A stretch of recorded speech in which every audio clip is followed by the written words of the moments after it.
गंगा करू प्रथम मन दुसरे चरण संताची या त्यांच्या कृपादाने कथेचा विस्तारू बाबाजी सद्गुरु दास तुका जय म्हणजे केली स्मरण होय सकळ विद्येचे अधिकरण तेची वंतु श्री चरण श्री गुरूंचे ते नमस्कारुनी आता ओम नमो ज्ञानेश्वरा ओम नमो ज्ञानेश्वरा करुणा करा दया तुमचा अनुग्रह लादलो पावन झालो चराचरी मस्तक हे पायावरी या वारेकरी संतांच्या सेवेलागी सेवक झालो तुमच्या लागलो चरणा चले आओ जी पवन कुमार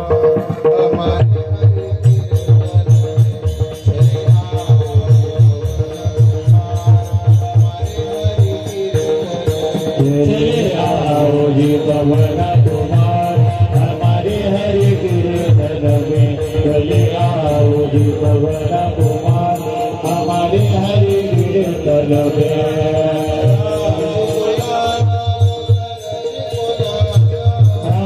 बुलाना लखन बुलाना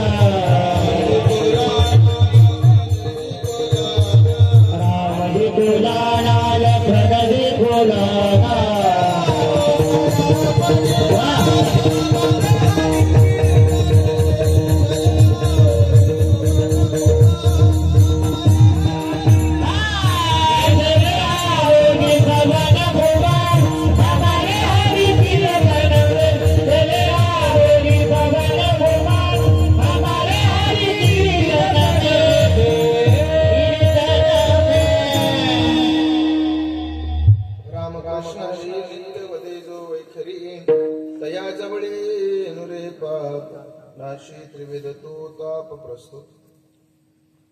प्राप्त प्रसंगी प्राप्त स्थळी चिंतन रूपी सेवेसाठी निवडलेला अभंग.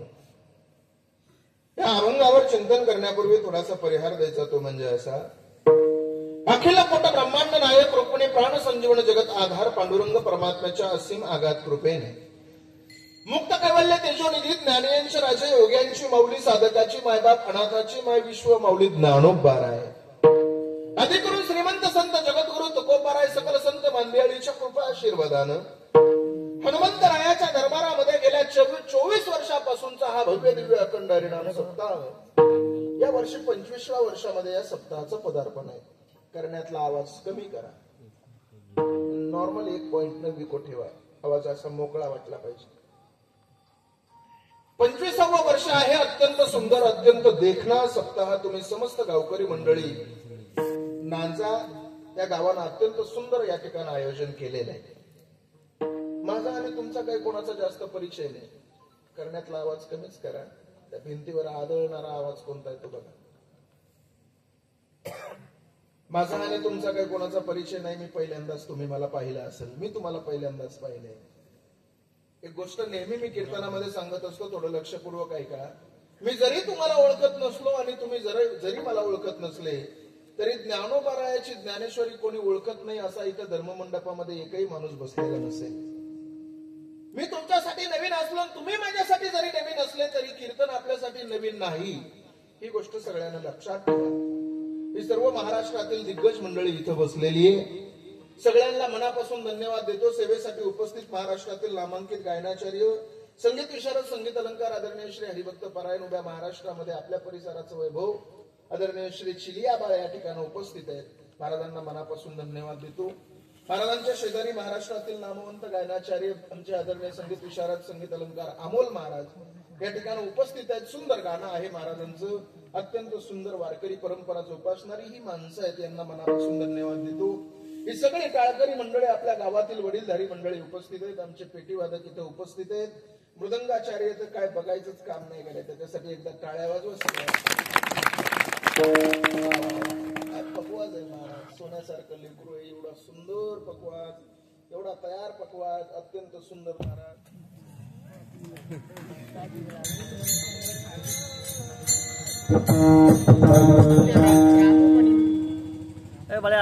हात न घालून मध्ये तो डोळा येतो एक हात येतो पण अत्यंत तयारीनं पकवाज वाजवणारे आमचे अत्यंत सुंदर जीवलग मित्र करण महाराज या ठिकाणी उपस्थित आहेत. महाराजांना सुद्धा मनापासून धन्यवाद देतो.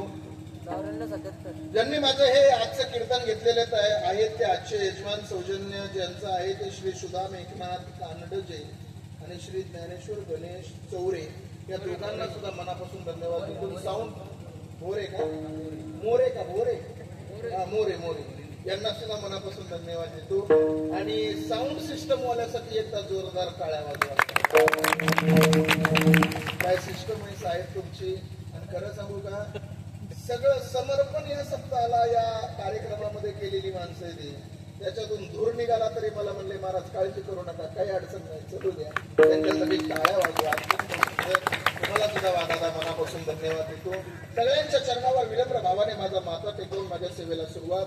त्यांनी संपर्क केला ते आदरणीय आपल्याच गावचे आमचे ज्ञानेश्वर महाराज त्यांचं फोटोशूटचं जे काम करतात त्यांनी मला संपर्क केला. हे दोन्ही यजमान इथं बसलेले या सगळ्यांना मनापासून धन्यवाद आणि सेवेला सुरुवात.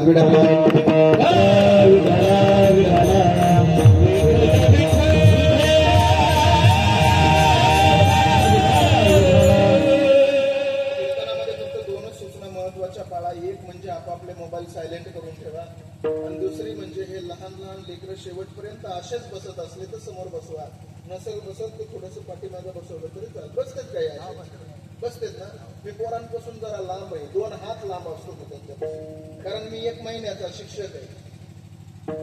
1 महिनाभरच शाळेवर शिक्षक म्हणून जॉब केला आणि या पोरांना वैतागून शाळा सोडून दिलेली. कारण एक दिवशी बिना डब्याचा शाळेत गेलते. शाळेत गेल्यावर आमच्या एका वर्गातला पोराला म्हणलं ए राम्या आज डब्बा मी आणला नाही तू डब्बा आणलास का रे. तो म्हणला आणलाय ना सर. मी म्हणला खाऊ का रे तुझा डब्बा. तो म्हणला खाऊन टाका ना सर. मी म्हणला घरी गेल्यावर आईला काय सांगशील रे. म्हणला सांगून टाकन कुत्र्याने खाल्ला म्हणून. एवढे विचित्र असतील. त्याच पोराला आमच्या एका इन्स्पेक्शनच्या वेळेला एका मॅडमने प्रश्न विचारला. म्हणे काय रे राम्या एका बाजूला 1 किलो बुद्धी ठेवली आणि 1 किलो लाडू ठेवले तर तू काय घेशील. तो म्हणला मॅडम मी 1 किलो लाडू घेईल. मॅडम म्हणली अरे वेड्या मी जर असते ना तर मी 1 किलो बुद्धी घेतली असती. तो म्हणला बरोबर आहे ना मॅडम ज्याला जे कमी आहे तो तेच घेणार आहे. आलं लक्षात तर बघा. म्हणून हे थोडेसे मुलं सांभाळा एवढीच विनंती करतो आणि कीर्तन लक्षपूर्वक ऐका.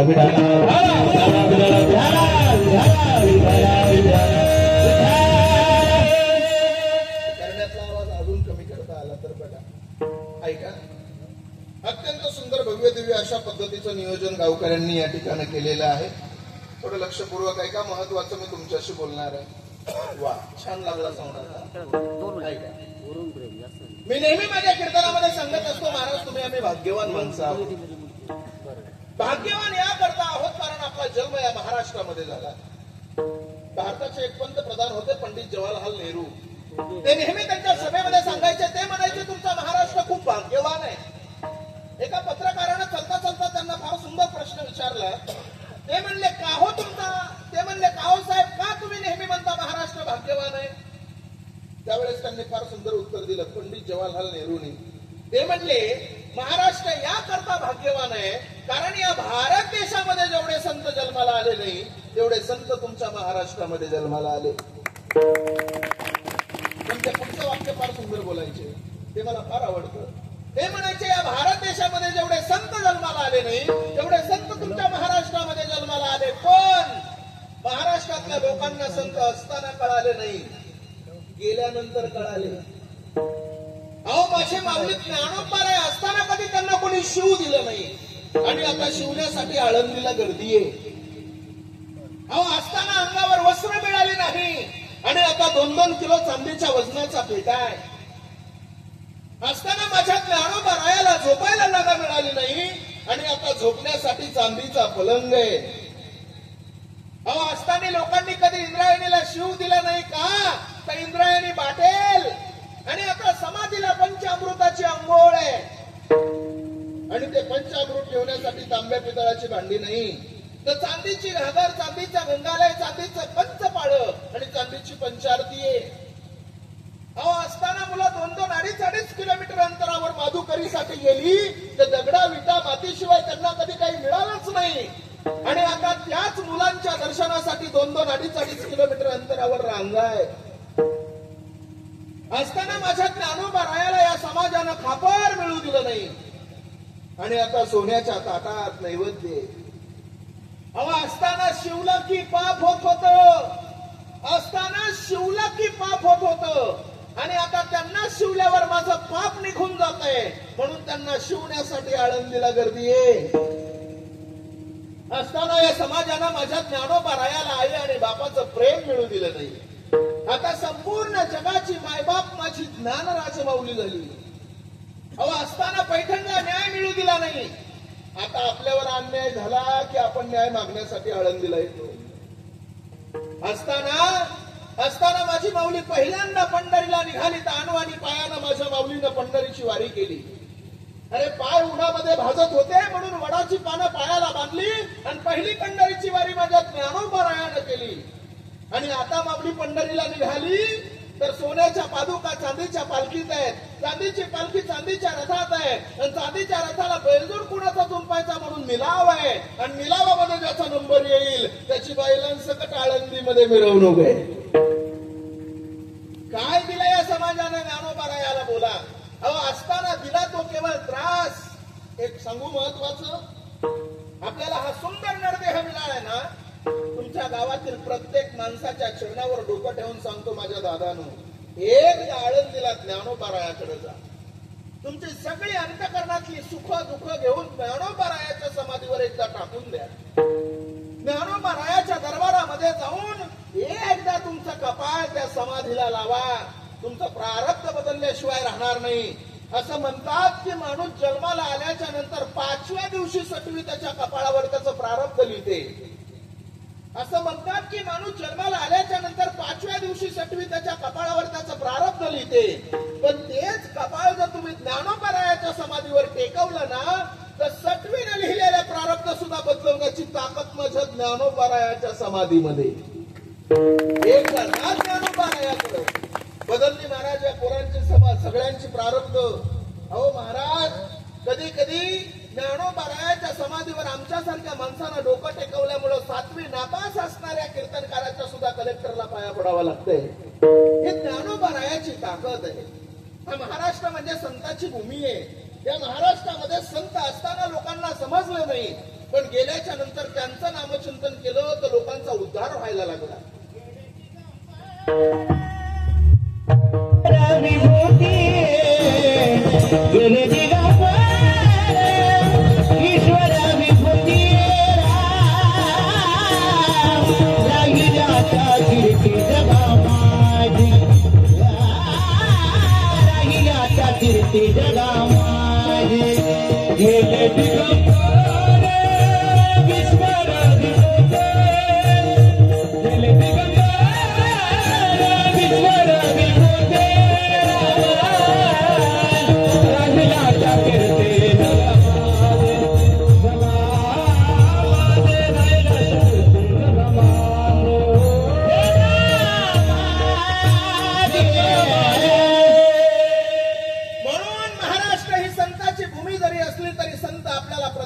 समजून घेतले पाहिजे. आपण प्रत्येकानं संताला समजून घेतलं पाहिजे. सेवेसाठी निवडलेला अभंग याच महाराष्ट्रातला एका साधूचा आहे. काय त्या साधूचा परिचय सांगतो ऐका. साहित्य सोनियाच्या खाण्यातून शब्द रत्नांची निर्मिती करणारे, महाराष्ट्र सारस्वताच्या मंडलावर आपल्या तत्वज्ञानाचा कळस ज्या महापुरुषाने चढवला, वेद उपनिषद गीता भागवताचं मंथन करून पंचमेध गाथ्याची निर्मिती ज्या महाकवीने केली, भांडाऱ्या भामचंद्र गोराड्या डोंगरावर साधना करून देहासकट वैकुंठागमन करून विश्वातला एक अलौकिक चमत्कार इतिहासाच्या पानावर ज्यानं सुवर्णाक्षरानं लिहिला. इंद्रायणीच्या काठी देहू नावाच्या सुप्रसिद्ध गावामध्ये गोलोबा कणकाईच्या वंशामध्ये हे ज्ञानरत्न जन्माला आलं. आणि सर्वसामान्य माणसाला मोक्षाचा देवयान पंथ ज्याच्यामुळे खुला झाला मायबाप, ते श्रीमंत संत श्री पैठण निवासी नाथ महाराज आहे. जगद्गुरु तुकोबाराय, देहू नगरी मधले जगद्गुरु तुकोबाराय. आपल्याला अभंग बरेच तुकोबारायचे अभंग आपण पाहतो. पण ऐका, याच महाराष्ट्रामध्ये संभाजीनगर सारखा जिल्हा आणि त्या जिल्ह्यामध्ये पैठण नावाचा तालुका. त्या पैठण तालुक्यामध्ये शांती ब्रह्मनाथ महाराजांचं वास्तव्य. शांती ब्रह्मनाथ महाराज संत आहेत, श्रीमंत आहेत, शांत आहेत. त्या शांती ब्रह्मनाथ महाराजांना आपला जो काही वारकरी संप्रदाय आहे या वारकरी संप्रदायाच्या एका महामंत्राचं विशेषत्वानं परिशीलनात्मक सिद्धी आजच्या अभंगातून केली. विडाला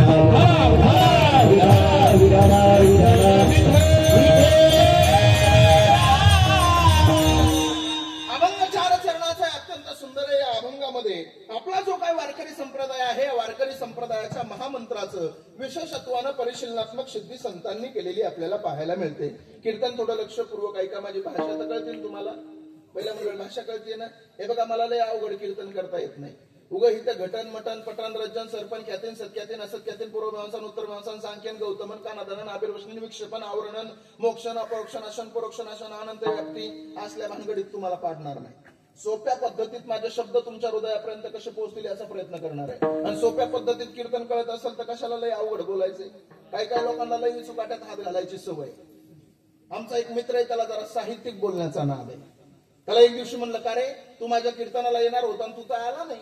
तो म्हणला, महाराज त्याचं काय आहे, मी तुमच्या कीर्तनाला निघालोच होतो, परंतु मी माझ्या द्विचक्री यानावरून मार्गाक्रमण करत असता माझ्या द्विचक्री यानाचा जो वर्तुळाकार भाग आहे आणि त्याच्यामध्ये हवा संग्रहित करणारा जो रबरी भाग आहे त्या रबरी भागाला मैवरील पाषाणाने सच्छिद्र केल्यामुळे त्याच्यामधील हवा नावाचा पदार्थ मल आकाशामध्ये विलीन झाला, करिता आम्ही कीर्तनाला येऊ शकलो नाही. म्हणलं, गायबाने पंक्चर मन पंक्चर म्हणल्यावर कळत असेल तर मैवरील पाषाणांचं चित्र काय करायची गरज आहे. सोप्या पद्धतीत कळत असेल तर अवघड बोलायची गरज नाही. काही काही लोक मोकार शायनिंग मारतात. महाराज डिजिटल जमाना झालाय, सगळ्या डिजिटल जमान्याने मगाच आमचा विषय झाला. सोशल मीडिया खतरनाक झालाय आणि त्याच्यामध्ये सगळं फोन पे ऑनलाईन झालंय. डिजिटल जमाना झाला. किती डिजिटल झालाय, इतका डिजिटल झालाय, इतका डिजिटल झालाय. त्या दिवशी त्या अहिल्यानगर मध्ये एक भिकारी मला भेटले.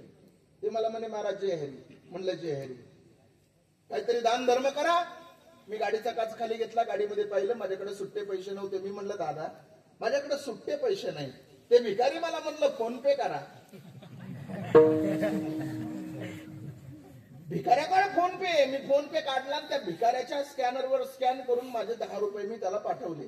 तो म्हणला, 10 रुपयावर जमणार नाही, अजून 10 रुपये पाठवा. म्हणलं, आत्ताच 10 पाठवले ना, अजून 10 कशाला. तो म्हणला, माझ्या मैत्रिणीला. म्हणलं, भिकाऱ्याला पण मैत्रीण नाही का रे. तो म्हणला, तिच्यामुळेच भिकारी झालोय, म्हणून पाठवा. अवघड आहे. ऐका लक्षपूर्वक. या अभंगामध्ये नाथ महाराजांना आपला जो काही वारकरी संप्रदाय आहे या वारकरी संप्रदायाच्या महामंत्राची विशेषत्वानं परिशीलनात्मक सिद्धी केलेली आपल्याला पाहायला मिळते. माझं कीर्तन जरा चालता बोलता होणार आहे. माझ्या कीर्तनामध्ये प्रश्न विचारले जातात आणि माझ्या प्रश्नामध्ये जी महिला शेवटी प्रश्नाचं उत्तर जी शेवटी चांगलं सगळे उत्तर देते, बरोबर देते, त्या महिलेला एक पैठणी मी दर कीर्तनामध्ये सप्रेम भेट करत असतो.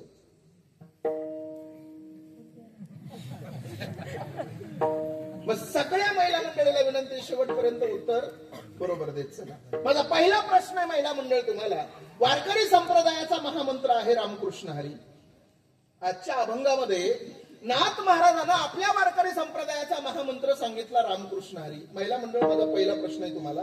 मला इथं आल्याच्या नंतर कळालं की आपल्या गावची दिंडी सुद्धा पंढरपूरच्या वारीमध्ये चालते. इथं आल्याच्या नंतर मला समजलं, महिला मंडळ मग तुम्ही दरवर्षी वारीमध्ये चालता, तुम्ही 25 वर्ष झालं कीर्तन आपल्या गावामध्ये श्रवण करता, या वारकरी संप्रदायाची अर्थात तुम्ही साधना करता. मग महिला मंडळ खरं सांगा, ज्या वारकरी संप्रदायाची तुम्ही साधना करता त्या वारकरी संप्रदायाची स्थापना कोणी केली हो?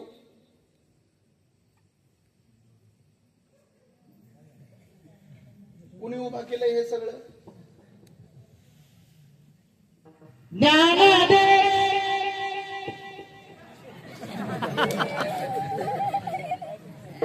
माझा प्रश्न पूर्ण होऊ द्या. प्रमाण तुम्ही दिलेलं योग्यच आहे, काय चुकीचंच नाही. कोणी केलं? या वारकरी संप्रदायाची स्थापना कोणी केली? अमिताभ बच्चन? काय म्हणले तुम्ही? नाही. बरं, जाऊ द्या. तुम्हाला हा प्रश्न, तुम्हाला येतो का पुरुष मंडळी? कोणाला याचं उत्तर? ज्ञानेश्वर महाराज महादेवाने. जय हो. टाळ्या वाजवा या बाबा. वारकरी बाबा उत्तर एकदम बरोबर दिलं, पण पैठणी तुम्हाला नाही देऊ शकत.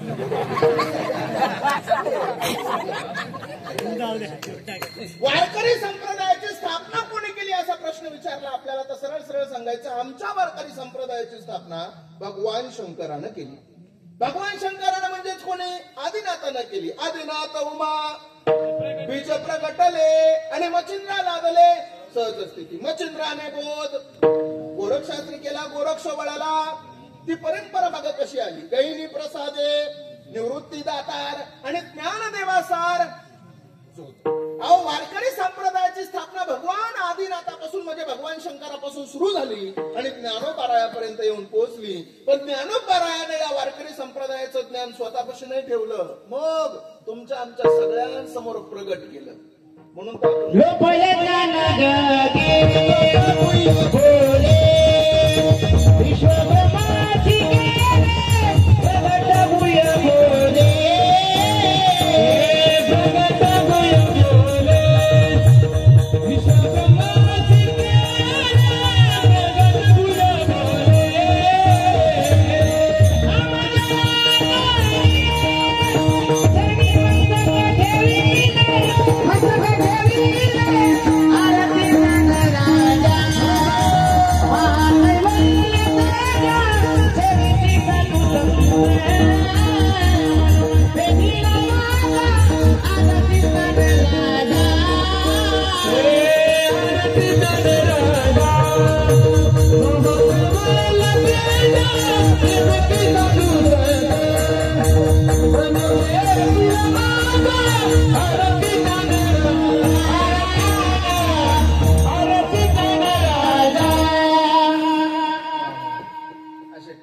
इतके सुंदर असले ना सगळे महाराज, कीर्तनाला काही वेगळाच आनंद असतो.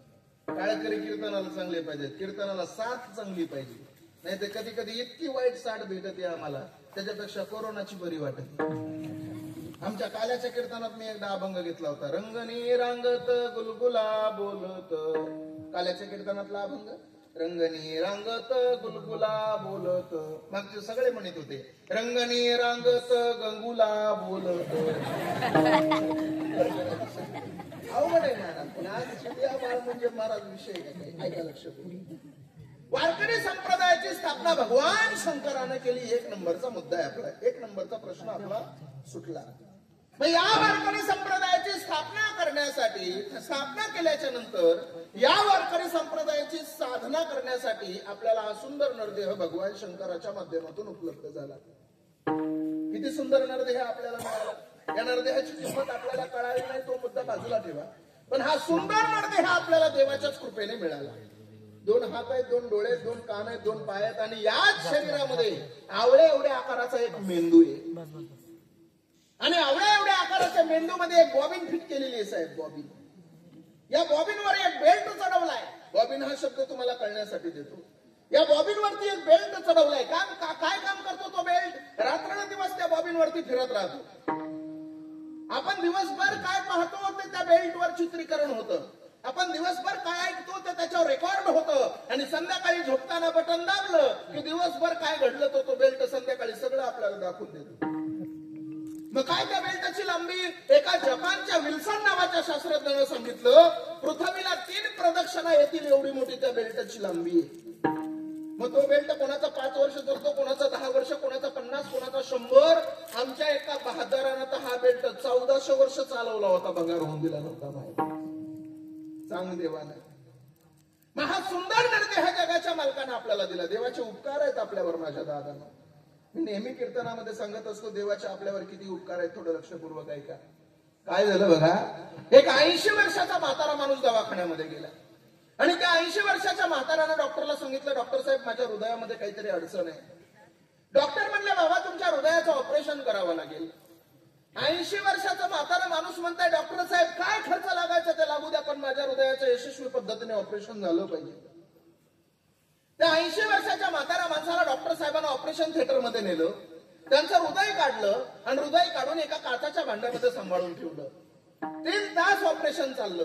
3 तासाच्या नंतर ऑपरेशन सक्सेस झालं. 80 वर्षाचं म्हातारा उठून उभा राहिलं. डॉक्टरांच्या जवळ गेलं, डॉक्टरांना बोलायला लागलं, डॉक्टर साहेब अहो 3 तास तुम्ही माझं हृदय काचाच्या भांड्यामध्ये सांभाळून ठेवलं, माझं ऑपरेशनही सक्सेस झालं, तुमचं बिल किती झालं? डॉक्टरांना बिल काढलं आणि 80 वर्षाच्या म्हाताऱ्या माणसाच्या हातात दिलं. त्या म्हाताऱ्या बाबानं बिल पाहिलं आणि त्यांच्या डोळ्यातलं पाणी गालावर आलं. बिल होतं 8 लाख रुपये.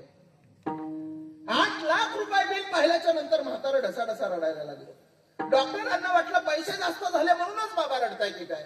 डॉक्टर म्हणले, हो बाबा, हो गेली 3 तास तुमचं हृदय मी काचाच्या भांड्यामध्ये सांभाळून ठेवलंय. 8 लाख रुपये बिल जास्त वाटत असेल तर 1 लाख रुपये कमी करतो, पण रडू नका. 80 वर्षाचं म्हातारं काय म्हणतंय माहितीये? हो डॉक्टर साहेब, अहो डॉक्टर साहेब, गेली 3 तास तुम्ही माझं हृदय काचाच्या भांड्यामध्ये सांभाळून ठेवलंय. माझं ऑपरेशनही सक्सेस झालंय. अहो 8 लाख रुपये काय, तुम्ही 12 लाख रुपये जरी बिल केलं असतं तरी मी हसत हसत दिलं असतं. डॉक्टर म्हणले, मग बाबा तुम्ही रडता का? त्यावेळेस 80 वर्षाच्या म्हाताऱ्यानं किती सुंदर उत्तर दिलं बघा. त्या 80 वर्षाच्या बाबानं सांगितलं, डॉक्टर साहेब, मी या करता रडतोय की गेली 3 तास तुम्ही माझं हृदय काचाच्या भांड्यामध्ये सांभाळून ठेवलं, तर 8 लाख रुपये बिल काढलं. गेली 80 वर्ष झालं माझा देव माझं हृदय सांभाळतोय, पण माझ्या देवानं अजून मला बिलच का पाठवलं नाही, म्हणून रडायला येत आहे. एक सांगू तुम्हाला, देव कधी आपल्याला बिल पाठवत नसतो. देवानं बिल भरण्यासाठी काय जागा दिलेल्या आहेत. देव म्हणलाय, तुम्हाला जर बिल भरायचं असेल तर तुमच्याच गावातल्या अखंड हरिनाम सप्ताहामध्ये जा आणि तिथं जाऊन माझ्या नावाची एक पावती फाडून टाका, म्हणजे तुम्हाला दवाखान्यात पावती फाडायची गरज लागणार नाही. तुम्ही वर्गणी देता नाही तर सगळे, ही वर्गणी म्हणजेच आपल्या जीवनातलं बिल भरणं आहे. हळूहळू हळूहळू हळूहळू बिल भरत राहा. आज 3रा दिवस आहे, बरोबर ना? 3रा दिवस आहे. इथून पुढं 5 दिवस अजून तुमच्याकडे वेळ आहे. ज्यांची बिलं भरायची राहिली असतील त्यांनी आपापली बिलं वर्गणीच्या माध्यमातून ताबडतोब क्लिअर करा.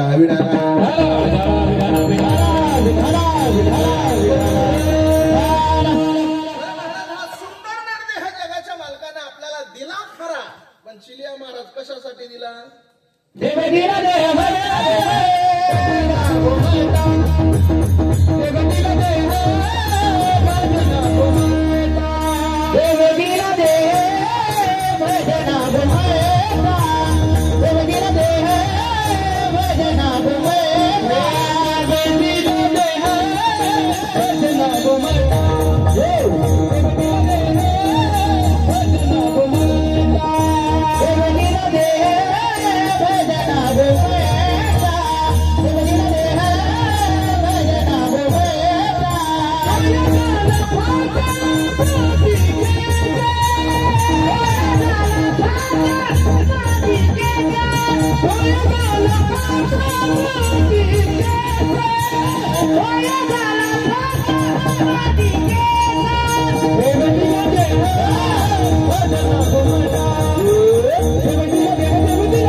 भजन करण्यासाठी दिलेलं आहे, पण आपण त्याचं भजन रोज करतो का हो दादा? बोला.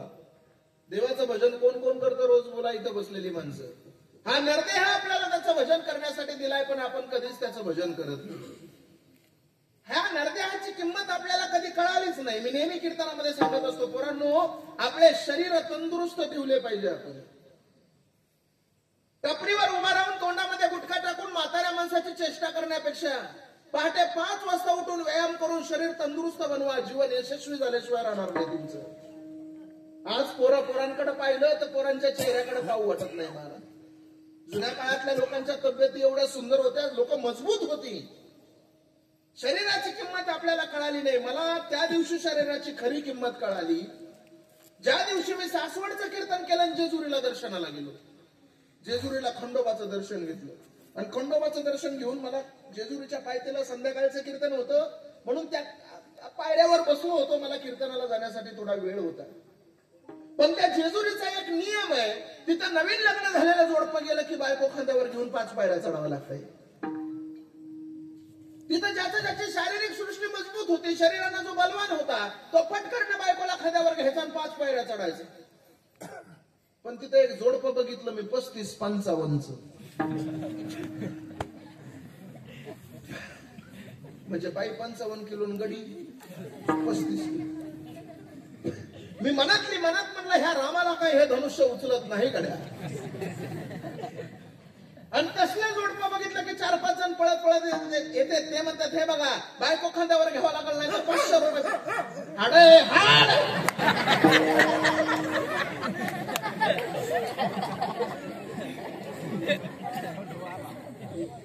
मरण मरण दमन दमन दमन दमन गडी बी तितका स्ट्रॉंग आहे.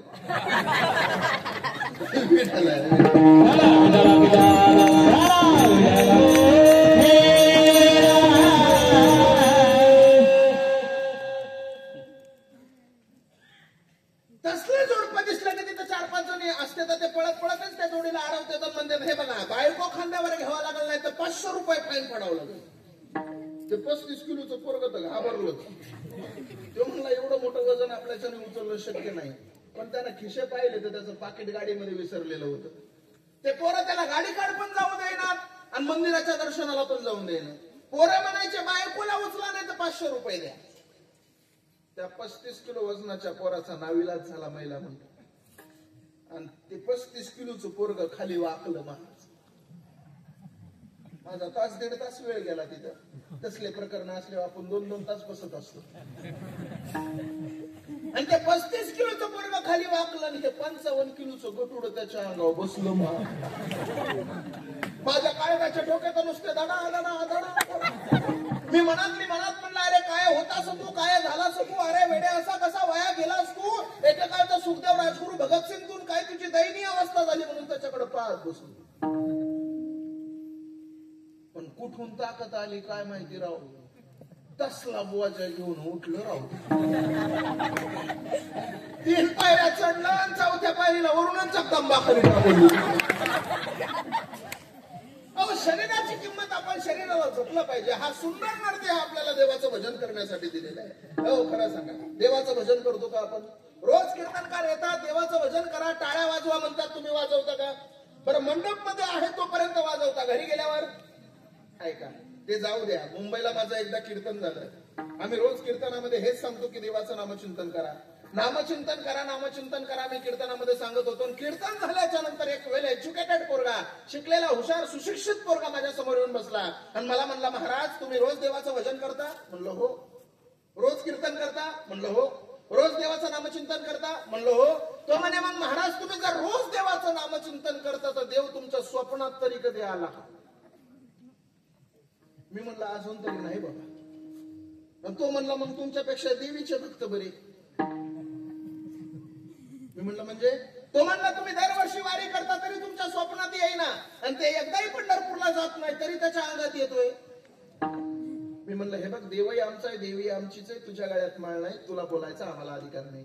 पण पोरांनो खरं सांगू का त्यानं विचारलेला प्रश्न माझ्या अंतःकरणामध्ये घर करून बसला. पण मी त्याला उत्तर तसंच दिलं. त्यानं बरोबर विचारलं ना. इथं उभा राहिलेले सगळे वडीलधारी मंडळी बाबा किती वर्षापासून परमार्थ आहे. 30 वर्षापासून 50 वर्षापासूनचा परमार्थ आहे. देवाला आपण कोणीच पाहिलेलं नाही. मग जर देव आपल्याला नामचिंतन करून भेटतच नाही तर कशासाठी टाळ वाजवायचा. कशासाठी पकवाज वाजवायचा. कशासाठी विना वाजवायचा. सगळ्याची माफी मागून बोलू. दादा तुम्ही किती टाळ वाजवा पण टाळ वाजून तुम्हाला देव भेटत नाही ही गोष्ट कायम ध्यानात राहू द्या. आपण कितीही पखवाज वाजवा पण पखवाज वाजून आपल्याला देव भेटत नाही ही गोष्ट कायम ध्यानात राहू द्या. आपण कितीही विना वाजवा पण विना वाजवून आपल्याला देव कधीच भेटत नाही ही गोष्ट कायम ध्यानात राहू द्या. हे तिघही कीर्तन सुटल्यावर माझ्याकडे येतील. मला म्हणतील का हो महाराज टाळ वाजून देव भेटत नाही पकवाज वाजून देव भेटत नाही विना वाजून देव भेटत नाही. हे जरी खरं असलं तरी आम्ही तिघं असल्याशिवाय तुमचं कीर्तन सुटत नाही हे तुम्ही ध्यानात राहू द्या. अरे दादा हो तुम्ही तिघं असल्याशिवाय माझं कीर्तन सुटत नाही हा तर पार्ट नंबर 2 आहे. तुम्ही तिघं असल्याशिवाय माझं कीर्तन सुरूच होत नाही हा पार्ट नंबर 1 आहे. तरी सुद्धा मी माझ्या मतावर ठाम आहे. टाळ पकवाज विना वाजून आपल्याला देव भेटत नाही. मग कशासाठी वाजवायचा टाळ. कशासाठी वाजवायचा पकवाज. कशासाठी वाजवायचा विना. देव तर भेटत नाही ना. मग एवढा मोठा सप्ताह कशाला. 10-15 लाख रुपये खर्च करून सप्ते करायचे कशाला. अरे देव तर भेटत नाही ना. मग पंढरपूरची वारी करायची कशाला. अरे देव तर भेटत नाही ना. मग आळंदीच्या दर्शनाला जायचं कशाला. टाळ पकवाज विना नेमका वाजवायचा कशासाठी. देव भेटतच नाही मग का करायचं हे सगळं. त्यासाठी पुन्हा एकदा महिला मंडळ मला तुम्हाला प्रश्न विचारायचा. माझ्या प्रश्नाचं तुम्ही योग्य उत्तर या प्रश्नाचं दिलं तर तुम्हाला एक सोन्याचं नाणं आहे. नाणं 5 तोळ्याचं आहे. गाडीमध्ये तिकीट ठेवलेलं आहे. जी महिला योग्य उत्तर देईल तिला ते यथोचित असा तिचा सन्मान इथं स्टेजवर केला जाईल.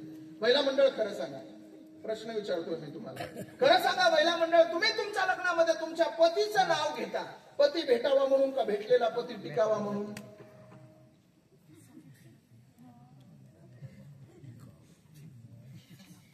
लग्न झालेत ना तुमचे? प्रश्न कळाला नाही का माझा? मी पुन्हा विचारतो महिला मंडळ तुम्हाला, लग्नामध्ये पतीचं नाव घेता, पती भेटावा म्हणून का भेटलेला पती टिकावा म्हणून?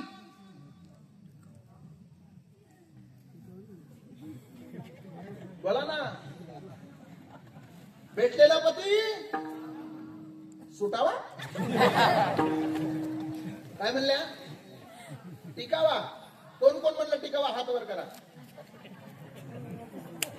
1 2 3. बाकीच्यांचे लग्न खरंच 4. अजून 5 6 7 8. ओके, बरोबर आहे, बरोबर आहे. तुम्ही दिलेलं उत्तर अत्यंत बरोबर आहे महिला मंडळ. लग्नामध्ये पतीचं नाव पती भेटावं म्हणून घेत नाहीत, तर भेटलेला पती अखंड आमच्या संसारामध्ये टिकावा म्हणून आपण पतीचं नाव घेतो. उत्तर 8 महिलांनी दिलं, अत्यंत बरोबर दिलं. पण सोन्याचं नाणं तुम्हाला 8 जणीला देता येणार नाही, कारण नाणं एकच आहे. मी सांगितलं होतं उत्तर एकाच राहील ते, बरोबर आहे. महिला मंडळ, तुम्ही पतीचं लग्नामध्ये नाव घेता, उखाण्यात नाव घेता ना? हो, घेता का नाही? जुन्या काळातले उखाणे किती सुंदर होते, असे लांब लांब मोठे मोठे उखाणे असायचे जुन्या काळातले. सांगू का एक उखाणा जुन्या काळातला? महिला मंडळ सांगू का? नको? बरं सांगतो, ऐका. पंढरपुराच्या वाळवंटामध्ये डोक्यावर तुळस घेऊन पांडुरंग परमात्म्याकडे एक बाई पाहत होती. किती सुंदर उखाणा घेतला तिनं बघा. ती म्हणली, येत होते जात होते, खिडकीमधून पाहत होते, खिडकीला 3 तारा, आणखी त्याला उंदर 12, पान खाते 13, घाम येतो जरा जरा. तिकडून आला व्यापारी, त्याने दिली सुपारी देते वाण्याला, हंडा नेते पाण्याला, पाणी आणते आळाचं वाडा बांधते भिंगाचा, वाड्यात वाडे 7 वाडे. वाड्यात होता पलंग, पलंगावर गादी, गादीवर उशी, उशीवर बशी, बशीवर कोप, कपाला घर, घराला भिंत, भिंतीवर होती घडी, घडीत वाजला 1. आणि पांडुरंगाचं नाव घेते मी ज्ञानोबा तुकोबाची लेख.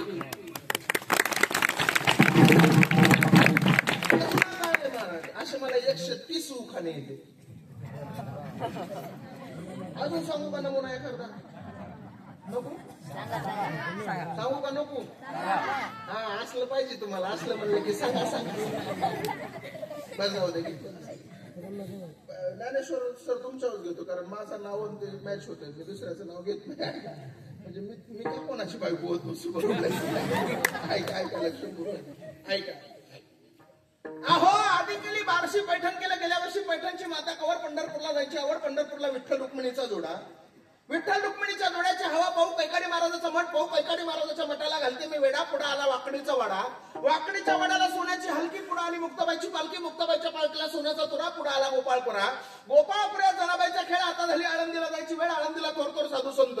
थोर साधू संतांची करते मी सेवा. पती म्हणतात माहूरला जावा. माहूरची साडी. औंढा नागनाथाची पावफडी. औंढा नागनाथापाशी झाली दाटी. बासरला येणे केलं सरस्वतीसाठी. सरस्वतीपाशी एक मुक्काम राहू. राजूरचा गणपती पाहू. राजूरच्या गणपतीपाशी चतुर्थी सोडली. काही परळीला आले ग बाई. परळीच्या देवा शिवरात्रीला हवा. पती म्हणतात काशीला जावा. काशीला केले 4 धाम. आधी केली ब्रह्मागिरी, नंतर केली त्र्यंबकेश्वरी. त्र्यंबकेश्वरी पाशी एक मुक्काम राहू. हवा ललित अशी पाहू. शिर्डी साईबाबाला जाऊ. शिर्डी साईबाबापाशी धनुष्यबाण. मुंबईत मुंबादेवी छान. आणि मुंबईमध्ये मंत्र्यांची भरली सभा. आणि ज्ञानेश्वर पाटलाच्या पाठी मग परमेश्वर उभा. तुमच्या लग्नात तरी एवढं लांब घेतलं होतं. जुना काय तो जुना काळ आहे महाराज. या म्हाताऱ्या माणसाला विचारा इथं बसलेले. ही सगळे उभा राहणारी माणसं आहेत. ए बाबा तुमच्या काळात मोबाईल होता का? लॅपटॉप होतं? कॅम्प्युटर होतं? इंस्टाग्रामला अकाउंट आहे का तुमचं?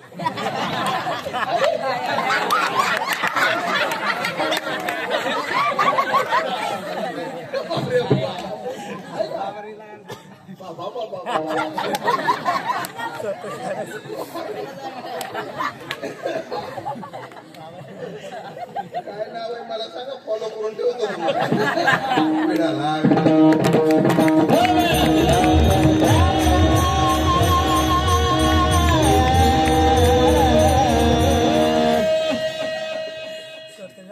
पहिल्यांदा माझ्यापेक्षा वरचढ कोणीतरी भेटतो. ऐका, या जुन्या लोकांकडे मोबाईल नव्हता, कॅम्प्युटर नव्हता, यांच्या काळामध्ये मोबाईल नव्हता, लॅपटॉप नव्हता, कॅम्प्युटर नव्हता, तरी सुद्धा पोरांनो बांधावर उभा राहून वैरागीच्या कडब्याचा हिशोब बोटावर मोजणारी माणसं आहे ती. कारण या जुन्या काळातली गणिताची पद्धत पावकी, निमकी, दीडकी, सव्वाकी, आवटकी होती. पाव एक पाव, पाव दोन अर्धा, पाव त्रिक पाऊन, पाव चौक एक, पाव सव्वा, पाव सत दीड, पाव सुद्धा पाव दोन, पाव आठ दोन, पाव नवा सव्वा दोन, पाव अडीच, निम एक निम, निम दोन एक, निम त्रिक दीड, निम चौक दोन, निम पचाळीस, निम सत तीन, निम सत साडेतीन, निम आठ चार, निम दोन साडेचार, निम दहा पाच, पाऊन एक पाऊन, पाऊन दोन दीड, पाऊन त्रिक सव्वा दोन, पाऊन चौक तीन, पाऊन पाच पावणे चार, पाऊन सत साडेचार, पाऊन सत सव्वा पाच, पाऊन आठ सहा, पाऊन नऊ पावणे सात, पाऊन दहा साडेसात. ही जुन्या काळातली सिस्टम आहे गणिताची. आताची शिक्षणाची व्यवस्था इतकी भयानक भंगार झालेली आहे. आताचे शिक्षक वर्गात गेले की पोरांना शिकवायला सुरू करतात, A square foot plus B square foot it equal to C square foot. शिकवणारा नाही कळलं ना, का मग शिकवतोय, शिकणाराचं तर बजेटच बसलं नाही. काय बरोबर आहे का नाही? इथं बसलेल्या सगळ्या पोरांना विचारा, पोरांना जे वर्गामध्ये शिकवल्या जात आहे ते व्यवहारात घडत नाही साहेब, आणि जे व्यवहारात घडतंय ते वर्गामध्ये शिकवल्या जात नाही. इथं बसलेल्या माझ्या कीर्तनाला मुलं मुली जे कोणी बसलेले सगळ्यांना प्रश्न आहे माझा, पोरांनो खरं सांगा, आपल्या शाळेमध्ये 60, 30, 90चा भूमितीचा प्रमेय 10वीचा पेपर दिल्यानंतर व्यवहारात कधी कामाला पडलं रे? कधीच नाही. मग कशाला शिकवलं? पायथागोरसचा सिद्धांत 9वीचा पेपर दिल्यानंतर व्यवहारात कधी कामाला पडला? कधीच नाही. मग कशाला शिकवला? तो नेपोलियन बोनापार्ट आमच्या काय कामाचा? तो हिटलर आमच्या काय कामाचा? तो आईन्स्टाईन आमच्या काय कामाचा? तो वास्कोटी गामा आमच्या पोरांना कशाला शिकवता? आमच्या पोरांना शिकवायचंय तुम्हाला? शिकवायचं असेल तर वयाच्या 16व्या वर्षी तोरण्याला तोरण बांधणाऱ्या छत्रपती शिवाजी महाराजांचा इतिहास आमच्या पोरांना शिकवला पाहिजे.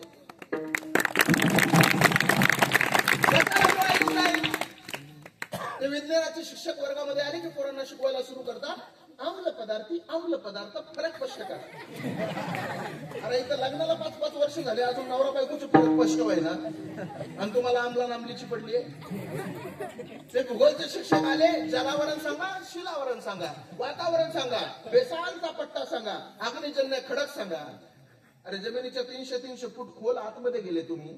फक्त 110 मिलीमीटर पाऊस पडला नाही तर माझा शेतकरी आत्महत्या करणार नाही, हे धोरण जोपर्यंत तुम्ही आमच्या पोरांना देणार नाही तोपर्यंत भारत देशाची आदर्श पिढी घडणार नाही.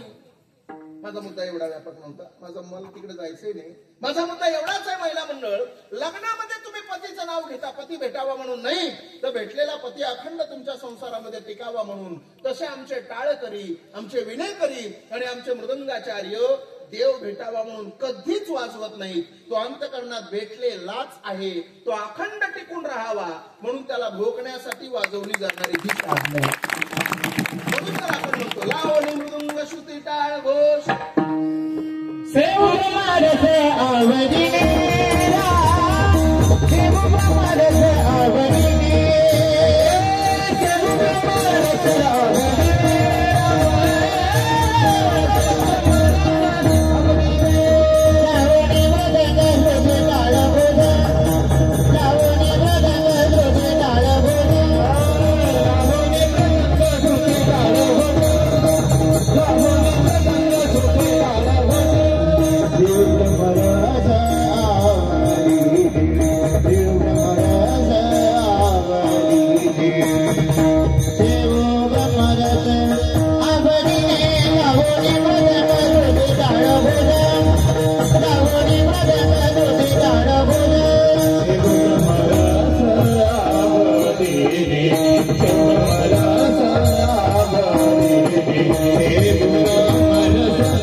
तिसरा मुद्दा, या वारकरी संप्रदायाची साधना करण्यासाठी आपल्याला भगवान शंकरानंच एक मंत्र दिला बघा.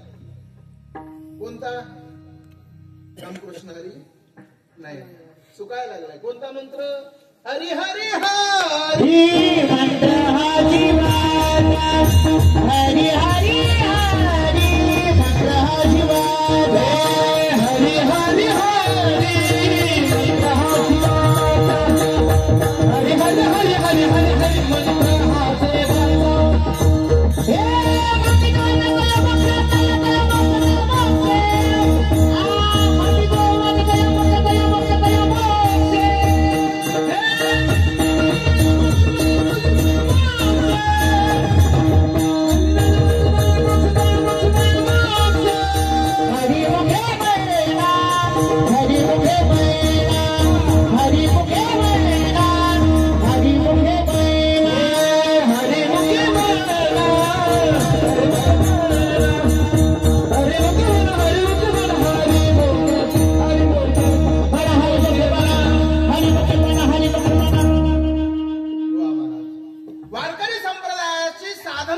त्यासाठी भगवान शंकरानं मंत्र दिला, हरी हरी हरी. मंत्र हा शिवाचा आणि म्हणती देवाच्या तया मोक्ष. म्हणजे स्थापना ज्याने केली, मंत्रही त्यानंच दिला. बरं महाराज, हरी हरी हरी हा मंत्र आमच्या मुखानं घेतला, आम्ही तर काय मिळेल आम्हाला? मुखी नाम हाती मोक्ष ऐशी साक्ष बहुतांची. अहो तुम्ही मुखानं नुसतं हरी हरी हरी म्हणत राहिलं तरी तुम्हाला मोक्ष मुक्ती मिळते. बरं हे मोगम बोलत नाही महाराज, याला पुरावे. मुक्ती आणि मुक्ती देवापाशी प्रत्यक्ष 4 वेद 6 शास्त्र देताती साक्ष बा. काय साक्ष देतात? चहुवेदी जानशाही शास्त्री कारण 18 पुराणे हरीसी गाती. म्हणून हरी हरी हरी मंत्र हा शिवाचा. कळालंय काही? डोक्यावरून चाललंय, समजत आहे ना काय बोलतोय? थोडं लक्ष पूर्वक. भगवान शंकरानं स्थापना केली, भगवान शंकरानंच हा मंत्र दिला, हरी हरी हरी मंत्र हा शिवाचा आणि मनती देवाच्या तया मोक्ष. भगवान शंकरानं दिलेला मंत्र आहे. मग मला सगळेजण सांगा, जर भगवान शंकरानं मूळ मंत्र दिलाय हरी हरी हरी असा, तर मग राम आणि कृष्ण आला कुठून? जर मूळ मंत्र हरी हरी आहे तर रामकृष्ण हरी कमन म्हणतो आपण. तुम्ही सगळेजण इथं बसलेले, तुम्ही झाडाला पाणी घालताना बुडाला घालता शेंड्याला? हो, झाडाला पाणी घालताना बुडाला घालता का शेंड्याला? बोला की बुडाला घालता. मग मूळ मंत्र जर आपला हरी हरी असा आहे आणि मूळ मंत्र हरी हरी असताना वारकरी संप्रदाय रामकृष्ण हरी भजनालाच का मान्यता देतो? कीर्तनाची सुरुवात कशाने? रामकृष्ण. भजनाची रामकृष्ण हरी, हरिपाठाची रामकृष्ण हरी, दिंडीची रामकृष्ण हरी, वाळवी चालण्याची रामकृष्ण हरी. अरे जर मूळ मंत्र हरी हरी हरी असा आहे तर रामकृष्ण आणला कुठून? त्याचं थोडं चिंतन देतो तुम्हाला, लक्ष देऊ नये. राम आणि कृष्ण हा शब्द वारकरी संप्रदायामध्ये आला कसा? हा देव वारकरी संप्रदायामध्ये आला कसा? तर ऐका, राम हे अक्षर रमरमती नावाच्या धातूपासून तयार झालेलं आहे. राम म्हणजे रममान करणारा. ज्या वेळेस कौशल्य मातेला पुत्र झाला त्यावेळेस कौशल्य माता वशिष्ठ गुरुदेवांकडे घेऊन त्या पुत्राला गेल्या आणि वशिष्ठ गुरुदेवांना म्हणाल्या, देवा मला मुलगा झाला, याचं नाव काय ठेवू सांगा. वशिष्ठ गुरुदेवानं त्या मुलाकडे पाहून त्याच्यामध्ये रममान होऊन गेले. म्हणून वशिष्ठ गुरुदेवानं सांगितलं, मी याच्याकडे पाहून याच्यात रममान झालोय, म्हणून याचं नाव ठेव राम. म्हणून त्यांचं नाव ठेवलं राम. राम म्हणजे रममान करणारा. रममान करण्यासाठी आणलं रामाला. कृष्ण या शब्दाचा अर्थच आहे प्रेम. प्रेम देण्यासाठी घेतलं कृष्णाला. आणि हरी तर आपला मूळच आहे, पापाचं अपहरण करणारा आहे. मंत्र तयार झाला, राम कृष्ण हरी. हा मंत्र तयार झाल्याच्या नंतर आपल्या शरीरामध्ये 4 प्रकारच्या वाण्या आहेत, परा पश्यंती मध्यमा आणि वैखरी. त्यातल्या वैखरी वाणीनं नाथ महाराज म्हणतात, या महामंत्राचं जपकरण आपण करायचं अभंगाच्या पहिल्याच्या. रामकृष्ण हरी रामकृष्ण हरी रामकृष्ण हरी रामकृष्ण हरी रामकृष्ण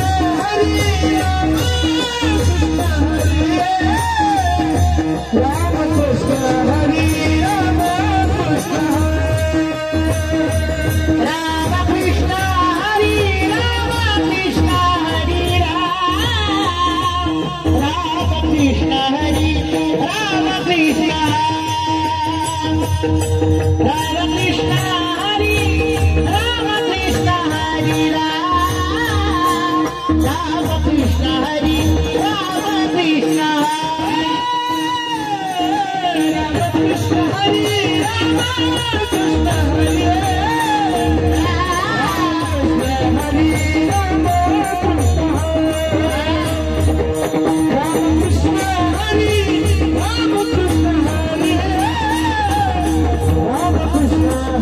रामकृष्ण हरी रामकृष्ण हरी रामकृष्ण हरी रामकृष्ण हरी रामकृष्ण हरी रामकृष्ण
अभंगाच्या एका चरणाचा भाव तुमच्या समोर मी दिलेला आहे. माझ्याकडे फक्त 20 मिनिटं वेळ शिल्लक आहे. सगळ्याला विनंती, मोठ्या प्रेमानं भजन करा. भजन झाल्याच्या नंतर अभंगाचा सरळ सरळ भाव तुमच्या समोर देण्याचा मी प्रयत्न करतो. गोड भजन करा. तुमचं भजन मला पटलं तर कीर्तन बरोबर टायमिंगला सुटल. नाही तर बघा, महिला मंडळ सुरुवातीला भजन करतील, पुरुष मंडळ नंतर भजन करतील. महिला मंडळ तुमचं भजन गोड झालं पाहिजे. तुमचं भजन यांच्यापेक्षा सुंदर आवाज निघला पाहिजे. बघू आज नेमका पुरुषांचा आवाज जास्त निघतो का महिलांचा आवाज जास्त निघतो. महिला मंडळ म्हणताना सगळ्या जणी भजन, लाजायचं नाही, घाबरायचं नाही. तुम्ही घरात कुणाला घाबरता का?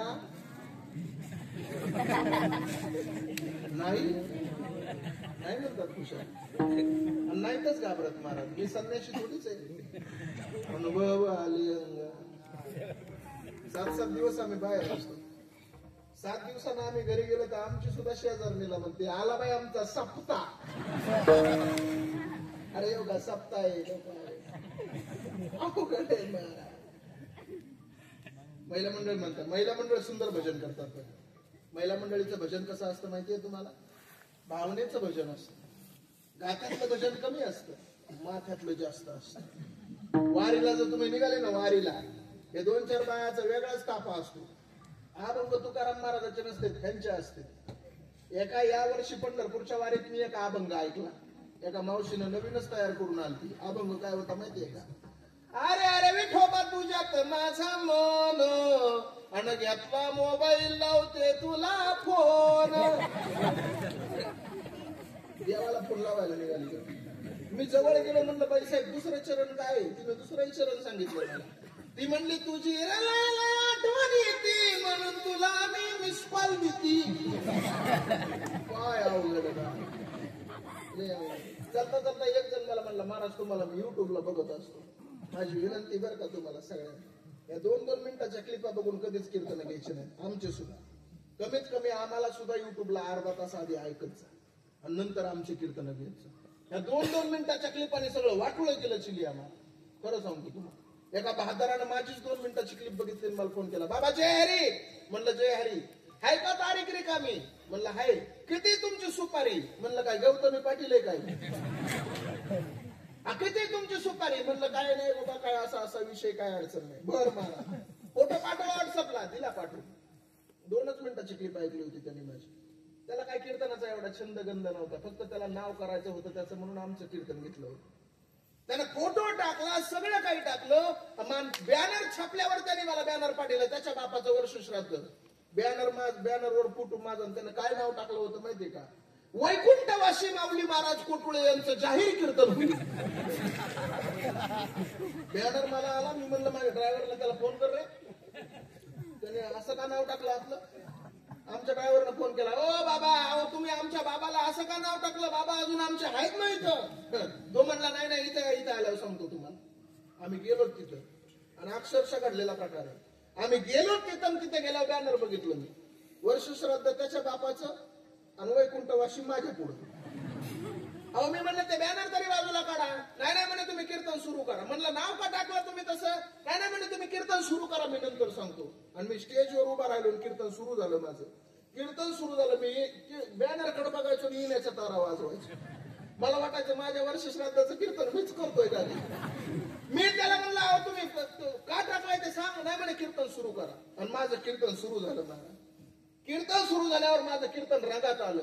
आणि कीर्तन रंगात आल्यावर माझ्या तोंडातून एक अचूक प्रमाण निघून गेलं. आम्ही वैकुंठवासी आलो याची कारणाशी, तो म्हणला महाराज आपली चूकच नाही. एवढेच 2 मिनिटं तुमचे ऐकले होते मी. आम्ही वैकुंठवाशीनं आलो याची कारण अशी तुम्ही अभंग म्हणले होते.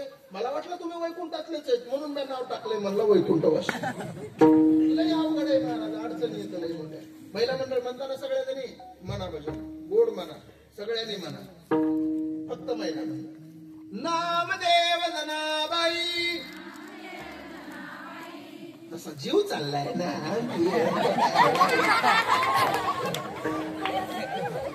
जरा मोठ्याने म्हणा, जरा मोठ्याने म्हणा सगळे. नामदेव जनाबाई सबंध मुक्ताबाई. वा वा. नामदेव जनाबाई सबंध मुक्ताबाई. क्या बात है. नामदेव जनाबाई सबंध मुक्ताबाई. नामदेव जनाबाई टाळी काही वाजत नाही.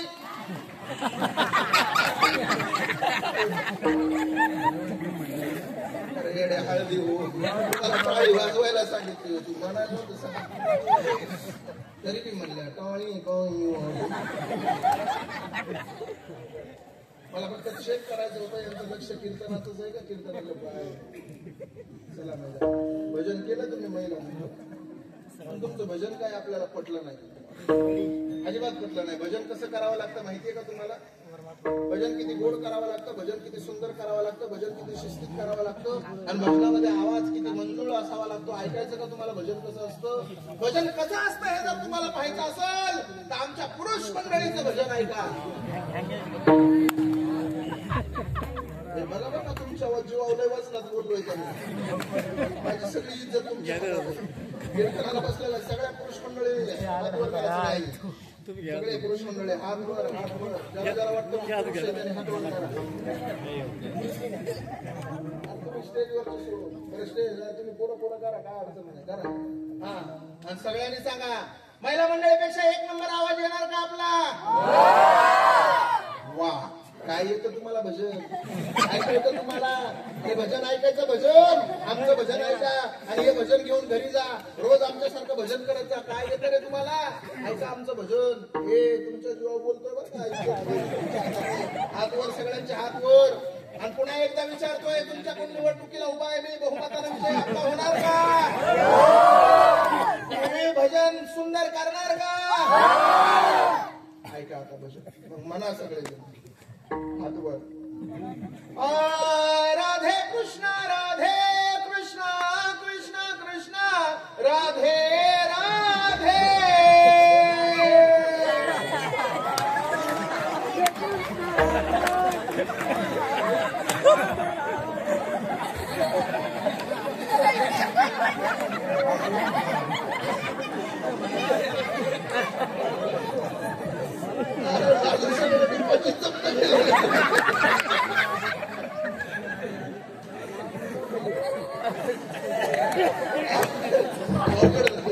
अवघड झालं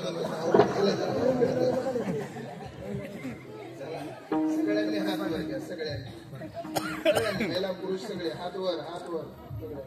आणि माझ्यासोबत गोड भजन करायचं हा सगळ्यांनी. तुले हरी का नाम विठ्ठल,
आठवला का हो?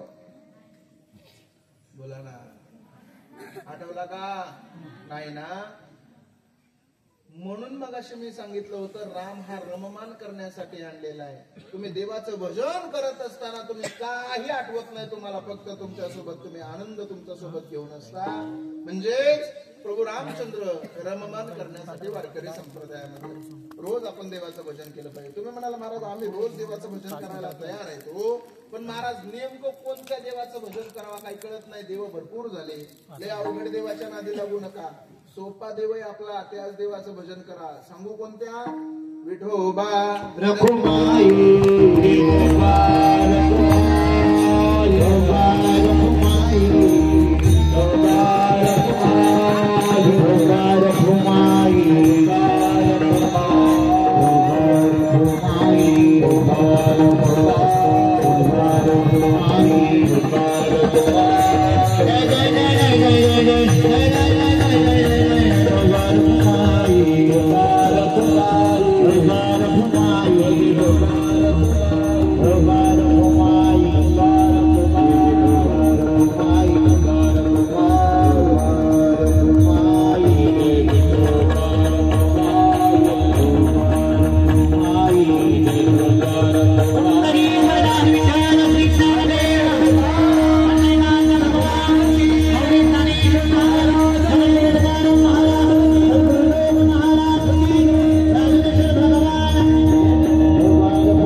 नाथ महाराज आपल्याला महाराष्ट्राचा या वारकरी संप्रदायातला महामंत्र रामकृष्ण हरी रामकृष्ण हरीचं विशेषत्वानं परिशीलनात्मक सिद्धी या अभंगामध्ये करून देतात.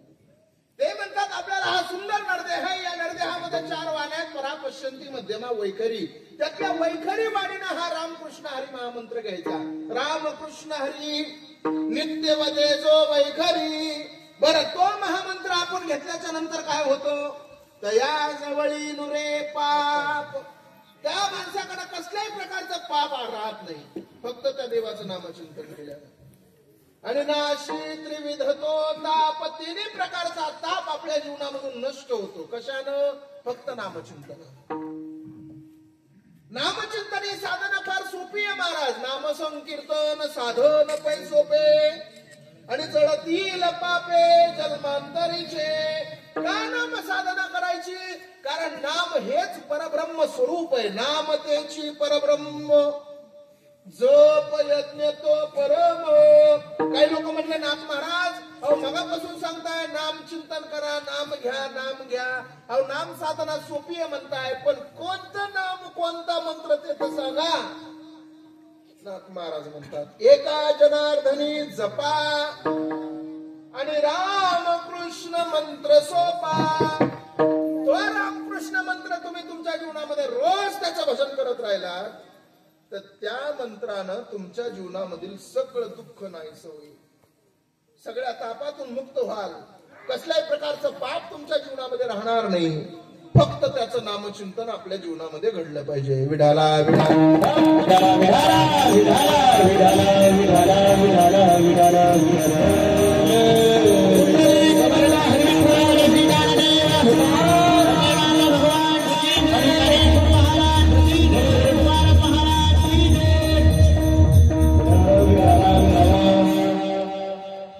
अभंगाचा सरळ भाव तुमच्या समोर दिलेला आहे.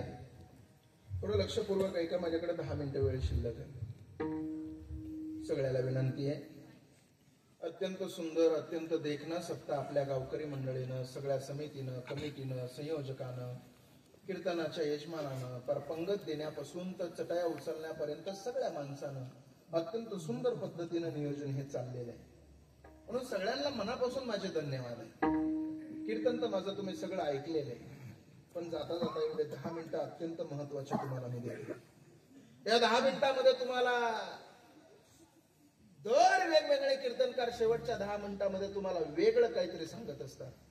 एखादा कीर्तनकार तुम्हाला आई वडिलांचं महत्व सांगत असेल, एखादा कीर्तनकार तुम्हाला छत्रपती शिवाजी महाराजांचं महत्व सांगत असेल, एखादा कीर्तनकार तुम्हाला एखादं संत चरित्र सांगत असेल. पण आज मी माझ्या तरुण पोरांसाठी हे 10 मिनिटाचं कीर्तन करणार आहे. आज माझ्या कीर्तनाला बराच तरुण वर्ग आहे, पण या सगळ्या पोरांना माझं कीर्तन आहे आजचं. पोरांनो, जीवनामध्ये 3 गोष्टीचा कधीच गर्व करू नका. पोरांनो, जीवनामध्ये 3 गोष्टीचा कधीच गर्व करू नका.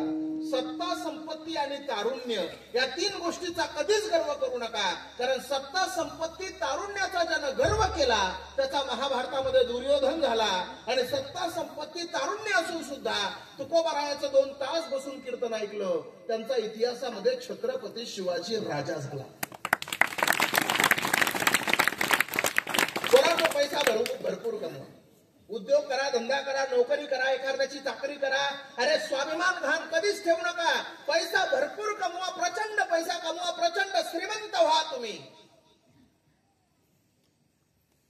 पण त्या पैशाच्या जोडीला वारकरी संप्रदायाचा विचार ठेवा. त्या पैशाच्या जोडीला ज्ञानोबरायाचा विचार ठेवा. त्या पैशाच्या जोडीला धर्माचा विचार ठेवा. माझी विनंती आहे दादा हो, त्या पैशाच्या जोडीला कधीच दारूची संगत ठेवू नका. तुम्ही कशाचाही नादी लागा पोरांनो, पण बाटलीच्या कधी नादी लागू नका. कारण आमच्या डोळ्यासमोर आम्ही दारू पिणाऱ्याची जिंदगी उद्ध्वस्त होताना पाहिलेली. कीर्तन थोडं लक्षपूर्वक ऐका, मला विक्षेप करू नका. दारूनं किती जिंदगी बरखास्त, किती जिंदगी उद्ध्वस्त होती आमच्या डोळ्यानं आम्ही पाहिलेलं आहे. महिला मंडळ, अहिल्यानगर नावाचा जिल्हा आहे. त्या अहिल्यानगरच्या जवळ नेवासा नावाचा तालुका आहे. त्या नेवासा तालुक्यामध्ये एका गावाला 5 वर्ष झालं मी कीर्तन करतो सलग. दरवर्षी त्या गावामध्ये एक प्रचंड मोठा श्रीमंत सावकार आहे. 3 आकडी 7-12 आहे त्याचा. थोडा विको कमी करा, 1 पॉइंट. 3 आकडी 7-12 आहे त्याचा. 150 एकर जमीन आहे त्याला. घराच्या समोर एका बाजूला 100 म्हशीची दावण आणि दुसऱ्या बाजूला 100 गायींची दावण. एवढा मोठा श्रीमंत येतो. 100 खाण्याचे 2 सागवानी वाडे आहेत त्याचे. अरे एवढंच नाही, गावामध्ये चालला तर पाठीमागा 4 आणि पुढे 4 लोक चालतात. एवढंच नाही, गावामध्ये एखाद्या गरीबाच्या लेकीचं लग्न असलं तर त्या लेकीचा बाप त्या सावकाराकडे जातो आणि म्हणतो, ओ सावकार, अहो माझ्या लेकीचं लग्न आहे, काहीतरी पैसे द्या ना. सावकार काय म्हणायचं माहितीये, ए तुझ्याकडे पैसे नाहीत का? एक काम कर, तुझ्या पोरीचा मंडप माझ्या दारात टाक, तुझ्या पोरीचं लग्न मी लावून देतो, कन्यादान मी करतो. अशा गावातल्या 32 पोरींचे लग्न लावून दिले होते त्याने. एवढा चांगला होता. दरवर्षी माझ्या कीर्तनाला समोर येऊन बसायचा. 4 वर्ष सलग माझ्या कीर्तनाला समोर बसला साहेब, पण 5व्या वर्षी मला सावकार दिसला नाही. मी गावातल्या लोकांना विचारलं, दादा सावकाराचं काय झालं? सावकार यावर्षी कीर्तनाला आले नाही. गावातल्या लोकांनी सांगायला सुरू केलं, महाराज सावकार आता आपल्यामध्ये राहिले नाही. म्हणलं म्हणजे? अहो महाराज, गेल्या वर्षी काही लोकांनी सावकाराला गाडीमध्ये टाकलं, लग्नाला घेऊन चालले होते आणि लग्नाला जात असताना एका हॉटेलवर गाडी थांबवली. त्या हॉटेलवरती थम्सअप मध्ये दारू टाकली, सावकाराला थम्सअप म्हणून पाजली, तर सावकाराला दारूची नशा लागली. एवढा नाही महाराज, सावकार रोज दारू प्यायला लागला. अहो एवढा दारूचा आहार, एवढा दारूची संगत बिघडली त्याची, एवढा दारूच्या आहारी गेला, सकाळ उठल्याबरोबर दारूनच तोंड धुवायला लागला. झोपताना दारू, उठताना दारू, चालताना दारू. दारू शिवाय त्याला काही सुधरत नव्हतं. महाराज दारू पीत का नव्हता? 40 वर्ष वय होतं फक्त त्याचं. दारू पीत का नव्हता महाराज? पण दारू पिता पिता एक दिवशी दारूच्या नशेत जुगाराच्या डावावर बसला. आणि आई जुगाराच्या डावावर बसल्यावर सावकाराच्या जवळ पैसे होते. सगळे पैसे सावकाराच्या जुगाराच्या डावावर संपून गेले. सगळे पैसे संपल्यावर त्याच्या जवळ बसणारी जी माणसं होती, ती माणसं काय म्हणली माहितीये? ए सावकारा, अरे पैसे संपले, पैसे नाही तर उठ इथला. अरे लायकी नसणाऱ्या माणसाने आमच्या डावावर बसायचं नाही. अरे भिकारी आहे तू, नीट चालता हो. त्याच्या इथं लागलं. काय म्हणला माहितीये सावकार? अरे आजपर्यंत माझ्या तुकड्यावर जगले ना तुम्ही. अरे आजपर्यंत माझ्या मागं पुढे फिरायचे ना तुम्ही. माझ्या खिशातले पैसे संपले म्हणून माझी लायकी काढता वैर. अरे विसरू नका, 3 आकडी 7-12 आहे पठ्ठ्याचा. आणि बघता बघता दादा 1 एकरचा जमिनीचा तुकडा त्याने डावावर लावला महाराज. 1चा 10, 10चा 20, 20चा 40, 40चा 70, 70चा 100, 100चा 125, 125ची 150 एकर जमीन सावकाराची संपून गेली. 100 खानाच्या 2 सागवानी वाड्या ते सुद्धा संपून गेले. सगळं काय होत्याचं नव्हतं झालं, सगळं संपलं. फक्त सावकाराच्या घरामध्ये राहिली होती 32 वर्षाची त्याची बायको, 7 वर्षाचा त्याची मुलगा आणि 3 वर्षाची त्याची एक मुलगी. एवढंच संसारात राहिलं होतं. सगळं विकलं होतं. होत्याचं नव्हतं झालं. माझा संसार रस्त्यावर आला याचा सावकाराला प्रचंड त्रास झाला. म्हणून सावकारानं पुन्हा दारू प्यायला सुरू केलं. दारू पिता पिता एक दिवशी सावकाराचं शरीर सडलं, लिव्हर फुटलं आणि सावकाराचा मृत्यू झाला. गाव एवढं चांगलं.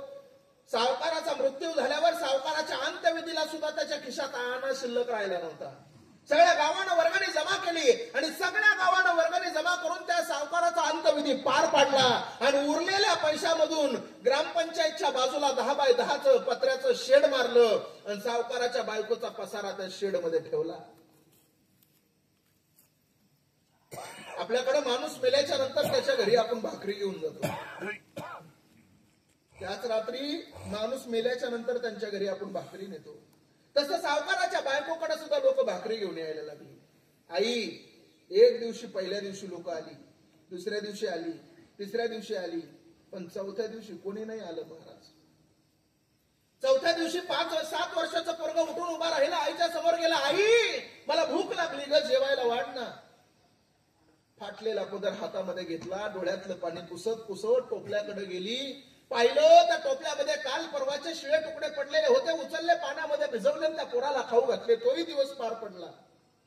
गरिबी फार वाईट असते माझ्या दादा. दुसरा दिवस उजडला. दुसऱ्या दिवशी दुपारी 10-11 वाजेपर्यंत 3 वर्षाची पोरगी पुढे आली. 3 वर्षाची पोरगी म्हणायला लागली, आई माझ्या पोटात दुखतंय ग. आई म्हणली, पोटात नाही ग दुखत बाळा तुझ्या, कालपासून अन्न नाही तुझ्या पोटात, म्हणून तुझे आतडे अन्न मागत असतील. आई काय करू ग? आई भूक लागली मला, वाढ ना जेवायला. हे आई बिस्किट देते मला खायला. आई माझा बाप होता तेव्हा बिस्किट आणायचा ग मला. ए आई बाबा सांग ना कुठे गेले. ए आई का ग मला चॉकलेट नाही मिळत, का बिस्किट मिळत नाही, म्हणून आई बरं भांडतच. 3 वर्षाचं लेकरू, 7 वर्षाचं पोरग पुढे आलं. 7 वर्षाचं पोरग काय म्हणलं माहितीये, ए आई मला पण भूक लागली ग. आई ती आई असते. पोरांच्या डोळ्याकडे, चेहऱ्याकडे पाहिलं, चिमुकली पोरं तिच्या डोळ्यामध्ये दिसली तिला आणि त्यांच्या पोटातली भूक लक्षात आली. त्या पोरांना सांगितलं, पोरांनो थांबा, मी गावातून काहीतरी घेऊन येते. फाटलेला पदर सावरला. लोकांच्या नजरा चुकवत गावातल्या एका किराणा दुकानदाराकडे गेली. काय म्हणली माहितीये, दादा काहीतरी देणार आहे आम्हाला खायला. 2 चिमुकले लेकरं वाट बघतात रे घरी माझी. ए दादा, अरे दादा तुझ्या घरी भांडे घासील, तुझ्या घरचा कपडा धुणं भांडे करील, दादा काहीतरी दे ना आम्हाला. किराणा दुकानदाराला विनंती करत होती माझ्या दादानं. पण किराणा दुकानदाराला दया आली नाही.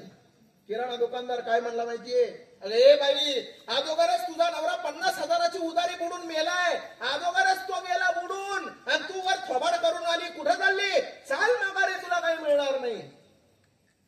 तिला असं वाटायचं गावाच्या बाजूला एक विहीर आहे, जावं त्या विहिरीत जीव देऊन मारावं का काय. पण घराकडे 2 चिमणे पोरं तिची वाट बघत होती. घराकडे गेली आणि घराकडे गेल्याच्या नंतर पोरांनी लांबूनच पाहिलं आई आली. पोरं धावत गेली, तिच्या कमरेला मिठी मारली. आई काय आणलं ग, काय आणलंय म्हणल्या बरोबर तिच्या काळजाला सर विसरणं झालं. डोळ्यातलं पाणी त्या लेकरांच्या गालावर पडायला लागलं. लेकरांच्या सुद्धा लक्षात आलं आपली आई रिकाम्या हाताने माघारी आलीये. पोरांनी सुद्धा हट्ट सोडला. 7 वर्षाच्या लेकराला थोडं कळत होतं, पोरग भाकर मागायचं बंद झालं. पण 3 वर्षाची पोरगी मात्र आईचा पदर धरून रडतच होती, आई दे ना काहीतरी खायला. पण त्या 7 वर्षाच्या पोराच्या गालावर पाणी जे पडलं होतं ना, त्या आईचं डोळ्यातलं ते पाणी पुसायला तिनं हात पुढे केला. तर पोरग प्रचंड तापलेलं होतं. तापलेलं पोरग होतं, दवाखान्यात न्यायचं होतं, दवाखान्यात नेणार तरी कशी, रुपया घरात शिल्लक नव्हता. अरे एखादी चिमणी येऊन घरात कोकून गेली तर खायला दाना नाही, एवढी भयान परिस्थिती झालेली होती. करायचं काय. त्या पोराला त्या आईनं शेड मध्ये झोपवलं. गरिबी फार वाईट असते. तिनं पदर फाडला आणि तो पदर फाडून पाण्यामध्ये बुडवला. त्या पोराच्या कपाळावर ठेवला का तर पोरग जरा या पाण्यानं थंड होईल, गार होईल. 3 वर्षाच्या पोरीनं हे पाहिलं, भूक लागलेली होती तिला. 3 वर्षाच्या पोरीनं पाहिलं भाऊ आडवा झोपलेला आहे, आई काहीतरी त्याला करते. पोरगी समोरून बसली भावाच्या आणि आईला काय म्हणली माहितीये? हे आई काय झालंय ग आपल्या दादाला? आई काय म्हणली माहितीये? पोरी दुखतंय आपल्या दादाचं. पोरगी म्हणली ए आई आपला दादा मरणार तर नाही ना? आई म्हणली ए का ग असं बोलते तू? अगं हाच उद्या मोठा होणार आहे, आपल्याला खाऊ घालणार आहे, हाच कुठंतरी कंपनीमध्ये जाऊन काम धंदा करणार आहे, याच्याच भरोशावर आपल्याला जगायचंय का असं बोलते तू? ती पोरगी म्हणली नाही ग आई मला खूप भूक लागली ग. पण का ग आई आपला दादा मेल्यावर लोक आपल्याला भाकरी आणतील ना? या आई 4 दिवसापूर्वी माझा बाप मेला तर लोकांनी भाकरी आणल्या ना, मला माझी भूक भागली ना. मग अगं आई आता हा मरल का? सांग ना आई कधी मरल का? हा मेल्यावर लोक भाकरी आणतील ना, देतील ना मला भाकर, भरल ना माझं पोट? बोल ना आई.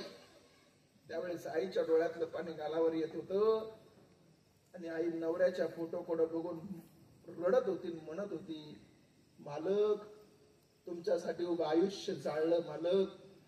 पायाची बोट माझी होती पण पैंजण मात्र तुमच्या नावाची होती मालक. मालक पाय माझे होते, पायाची बोट माझी होती, जोडवी तुमच्या नावाची होती मालक. पाय माझे होते, पैंजण तुमच्या नावाचं होतं मालक. हात माझा होता, चुडा तुमच्या नावाचा होता मालक. मालक कपाळ माझं होतं, कुंकू तुमच्या नावाचं होतं, गळा माझा होता, मंगळसूत्र तुमच्या नावाचं होतं मालक. कुठं कमी पडले मी? कुठं चुकले मालक? काय एवढी मोठी शिक्षा माझ्या लेकरांना देऊन गेलात मालक? बघा ना पोरगी तुम्ही मेल्याच्या नंतर भाऊ सुद्धा मरण्याची वाट बघते, तिच्या पोटामध्ये अन्न नाही मालक. कधी येत आलो मालक परत? म्हणून त्याची बायको त्या नवऱ्याच्या फोटोकडे पाहून रडत होती. ए दादा 3 वर्षाच्या पोरीला भूक कळाली का मरण कळालं रे? भूक कळाली. म्हणून माझी विनंती आहे तुम्हाला, जीवनामध्ये तुम्ही कशाच्याही नादी लागा, दारूच्या कधी नादी लागू नका. एवढं सुंदर आयुष्य आपल्याला दिलंय हे जगायला शिका. आई वडिलांवर प्रेम करा. बऱ्याचशा लोकांचं त्यांच्या जीवनामध्ये या आताच्या डिजिटल जमान्यामध्ये 50% लोक असे की आई आणि बापाला आजही बोलत नाहीत.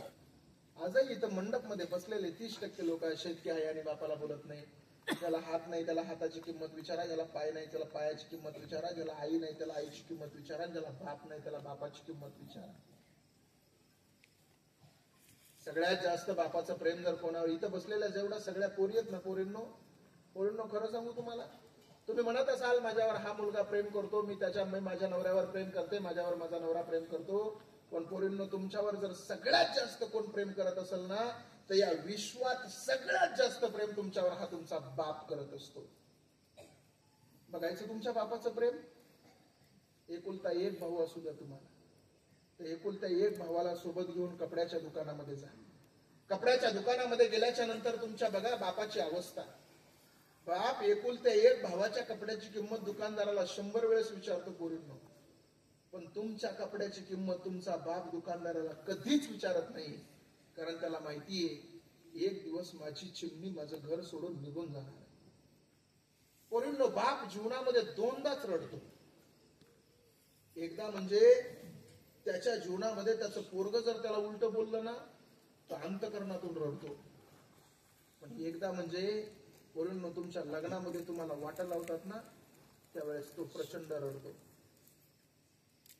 एक बापाला लग्नामध्ये रडता रडता लोकांनी विचारलं ए दादा अरे एकुलता एक पोरगा मेला गेल्या वर्षी तुझा, अरे एकुलता एक पोरगा मेला गेल्या वर्षी तर तू रडला नाही आणि या वर्षी पोरीला वाटा लावताना इतका ठसा रडायला लागला. त्यावेळेस बाप काय म्हणला माहितीये? तात्या गेल्या वर्षी मी मेलेलं प्रेत वाट लावत होतो, या वर्षी मी जिवंत प्रेत वाट लावतोय, रडू नाही तर काय करू. म्हणून पोरींनो माझी विनंती आहे, तुमच्या जीवनामध्ये तुम्ही कॉलेज करत असाल, शाळा करत असाल, शिक्षण घेत असाल, तुम्ही डॉक्टर होत असाल, तुम्ही इंजिनिअरिंग करत असाल, पण पोरींनो प्रत्येक पाऊल आपल्या जीवनाचा आपल्या बापाचा चेहरा डोळ्यासमोर पाहूनच टाका, एवढी माझी तुम्हाला विनंती आहे. जगाच्या बाजारामध्ये प्रचंड भयानक परिस्थिती झालेली आहे पोरींनो. तुमचा बाप पंढरपूरची वारी करतो. तुमच्यासाठी तुमच्या बापाचं समर्पण एकच सांगतो, माझं कीर्तन संपवतो. पोरींनो, तुमचा बाप पंढरपूरची वारी करतो. तुमचा बाप किती प्रेम करतो तुमच्यावर माहिती आहे? तुमचा बाप पंढरपूरची वारी करतो. तुमच्या बापाला विचारल्याशिवाय गावातलं कोणतंच काम होत नाही. तुमच्या बापाची गावात प्रचंड मोठी प्रतिष्ठा आहे. तुमचा बाप कधीच त्याचा स्वाभिमान कुठंच घाण ठेवत नाही पोरींनो. पण पोरींनो, खरं सांगू तुम्हाला, कधी कधी पंढरपूरची वारी करणाऱ्या तुमच्या बापाला, गावामध्ये 1 नंबरची किंमत असणाऱ्या तुमच्या बापाला, आणि कधीच कोणापुढे स्वाभिमान घाण न ठेवणाऱ्या तुमच्या बापाला, कधी कधी लायकी नसणाऱ्या जावयाच्या समोर सुद्धा वाकावं लागते फक्त तुमच्यासाठी. काय म्हणतो माहितीये तू? जावाई चुकलं माझं, जावाई चुकलं माझं. आजपर्यंत जावाई माझ्या लेकीनं जरी काही जरी केलं असेल ना, तरी माझ्याकडे पाहून माझ्या लेकीला माफ करा. कधीच कोणाकडे स्वाभिमान घाण न ठेवणारा बाप पोरींनो तुमच्यासाठी त्याचं हे मस्तक जावयाच्या पायावर घाण ठेवतो. बापासारखं जगात कोणी प्रेम. सगळ्यात पवित्र नातं जर कोणतं आहे ना, तर सगळ्यात पवित्र नातं मुलीचं आणि बापाचं आहे. एवढंच आजच्या कीर्तनामधून घेऊन जा. व्यसन करू नका. अत्यंत सुंदर नियोजन समस्त गावकरी मंडळीने केलं. त्याबद्दल सगळ्यांना मनापासून धन्यवाद देतो. सगळ्यांच्या चरणावर विनम्र भावाने माथा टेकून, काही चुकलं असेल तर मला परत करा. जे चांगलं असेल ते नक्की प्रयत्न करा. माऊली ज्ञानराज माऊली बघा, एवढं सुंदर शिस्तीचं पालन केलंय तुम्ही. आता फक्त 2 मिनिटात हे सगळं भजन आणि सूचना देईपर्यंत कोणीही उठू नका. विठ्ठल